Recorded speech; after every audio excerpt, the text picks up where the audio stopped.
Magandang araw, bagong Pilipinas. Ito ang pinaka-latest weather update sa oras na ito. Patuloy ang pananalasa ng bagyong Ramil habang tinatahak nito ang gitnang Luzon matapos maglandfall sa Sorsogon kagabi. Huling namataan ang sentro ng bagyo sa Manila Bay kaninang tanghali, taglay ang maximum sustained winds na 65 km per hour at bugso ng hangin na umabot sa 90 km per hour.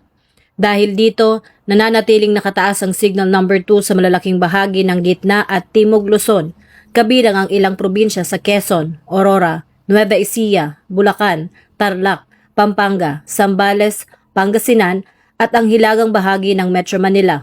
Asahan ang katamtaman hanggang sa matitinding paminsan-minsang malalakas na pag-ulan na nagdudulot ng banta ng flash flood at landslide sa mga apektadong lugar. Inaasahang tatawirin ng bagyong Ramil ang gitnang Luzon at lalabas sa karagatan ng Zambales o Pangasinan ngayong hapon o gabi.